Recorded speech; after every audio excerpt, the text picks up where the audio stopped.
Oke, dua kabar manjos hari ini. Yang pertama datang dari kerjasama mantap Rusia-Indonesia, bos. Di mana baru-baru ini, ternyata Indonesia lewat PT Komtelindo melanjutkan kerjasama mantapnya di bidang antariksa dengan Glavkosmos Rusia. Tak main-main, kerjasama yang digodok pun mengarah ke dua jenis teknologi satelit, bos. Dan Rusia pun juga menawarkan paket mantap. Nah, lantas kerjasama seperti apakah itu? Apakah implikasinya jika kerjasama ini benar-benar berhasil? Setelah ini kita kupas. Kemudian, kabar kedua datang dari delegasi Indonesia yang mengunjungi langsung markas besar produksi helikopter Airbus di Jerman. Nah, lantas pertanyaannya apakah yang mereka lakukan di sana? Kunjungan terkait apakah itu dan helikopter seperti apakah yang mau dibeli? Penasaran beritanya? Cus, Markipas, mari kita kupas berita lengkapnya satu per satu, bosku.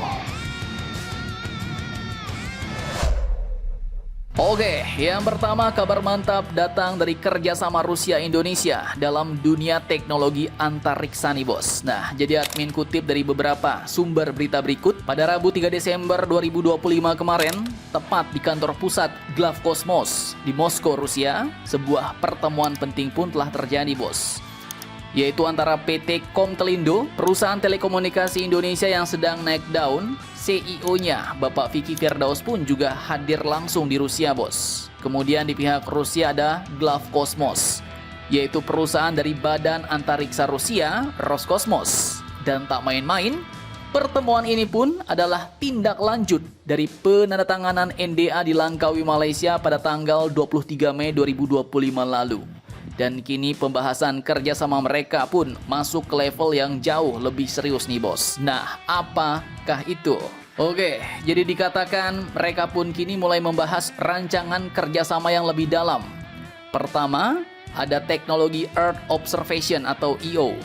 Resolusi tinggi dari Rusia nih, bos. Di mana Rusia kini menawarkan kemampuan satelit pemantau buminya yang super tajam. Dan ini sangat berguna bagi kita, karena bisa digunakan untuk memantau bencana, deteksi kebakaran hutan, mengawasi wilayah maritim, memetakan perubahan lahan, analisis ketahanan pangan, hingga melakukan monitoring infrastruktur dan perkebunan secara real time.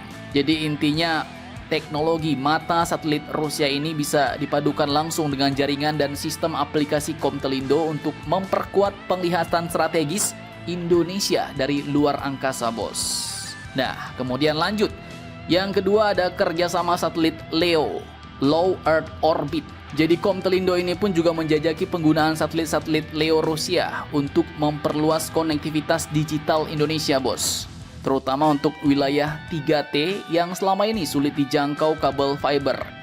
Dan mantapnya di sini, perusahaan Glavkosmos ini pun juga membuka pintu untuk kolaborasi besar dengan Indonesia, termasuk untuk pembangunan pusat pemrosesan data satelit di Indonesia, kemudian pengembangan big data analytics, integrasi sistem AI, sampai kemungkinan investasi bersama dalam infrastruktur digital Indonesia. Nah, pertemuan ini pun ditutup dengan komitmen mereka untuk membentuk kerjasama resmi dalam beberapa bulan ke depan. Lantas, pertanyaannya, bos, apa manfaat dan implikasinya bagi negara kita Indonesia saat kerjasama Rusia-Indonesia ini benar-benar sukses?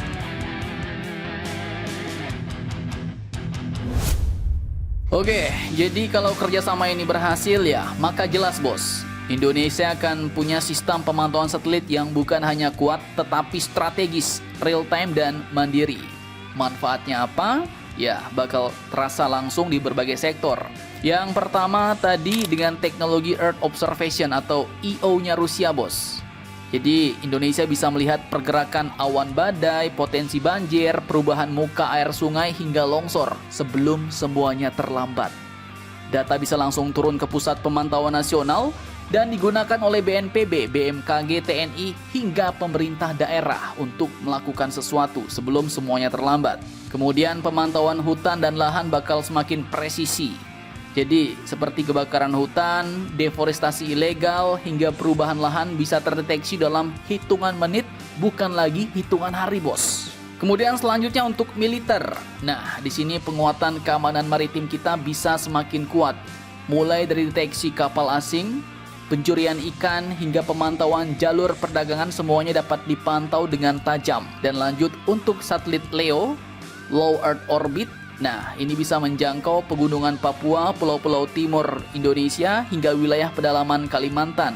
Internetnya dapat semakin merata, sehingga ekonomi digital kita semakin kuat. Dan teknologi ini jelas sangat-sangat kita butuhkan. Bencana yang terjadi di Sumatera jelas merupakan bukti nyata bos bahwa kita butuh sistem pemantauan yang jauh lebih modern. Dengan teknologi EO beresolusi tinggi seperti yang sedang dibahas dengan Rusia tadi, maka jelas zona rawan banjir bisa dipetakan lebih akurat, curah hujan ekstrim bisa dipantau dari luar angkasa, potensi longsor bisa dideteksi lebih cepat, dan pemerintah bisa mengeluarkan peringatan dini sebelum warga terdampak. Ingat, menghadapi bencana tidak bisa hanya dengan doa bos, tapi juga harus dengan usaha dan teknologi ini, dan dalam konteks kali ini satelit bisa menyelamatkan jutaan nyawa manusia. Sehingga jika berhasil dan sukses, maka kerjasama Komtelindo Glaf Kosmos ini bukan sekedar proyek teknologi, tapi bisa menjadi senjata baru Indonesia untuk menghadapi bencana, memperkuat ketahanan nasional, dan membangun negeri sampai ke pelosok negeri. Mantap, mantap, jos!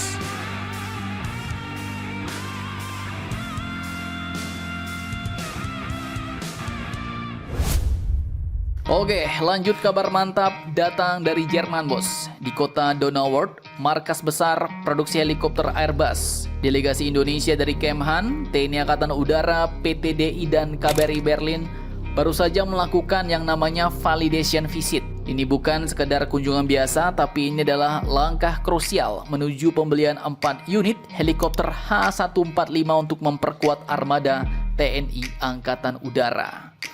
Di sini Indonesia mau memastikan bahwa teknologi yang akan dipakai prajurit kita benar-benar gacor nih bos. Nah, jadi admin kutip dari postingan Mr. Regis Antomarci yang disebut merupakan seorang direktur Airbus helikopter.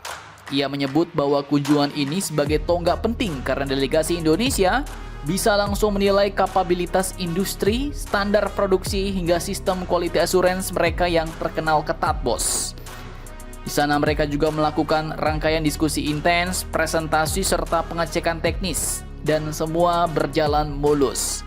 Airbus pun bahkan memuji eratnya kerjasama antara Indonesia, PTDI, dan Airbus, dan mengatakan proyek kini siap masuk ke tahap eksekusi. Mantap, mantap jos nih. Nah, lantas sebenarnya seperti apakah heli H145 ini? Oke, jadi H145 Airbus ini adalah helikopter ringan bermesin ganda yang terkenal gesit bos. Hemat operasional tapi punya kemampuan besar. Heli ini pun telah dipakai oleh banyak negara untuk misi militer, SAR, medis, hingga operasi khusus. Kabinnya luas, avioniknya modern, dan versi militernya malahan bisa dipasangi senjata ringan, sensor elektrooptik, serta sistem navigasi generasi terbaru. Dan nantinya dengan kehadiran 4 unit heli H145 ini, maka TNI Angkatan Udara pun bisa bakal semakin lincah menjalankan misi taktis, bahkan misi kemanusiaan di seluruh Nusantara. Mantap, mantap jos. Nah, jadi bagaimana menurut kalian tentang hal ini? Jangan lupa komentar, tetaplah kalian barbar, dan jangan santuy terus. Demi Indonesia tangguh, salam Indomax, Indo Magazines.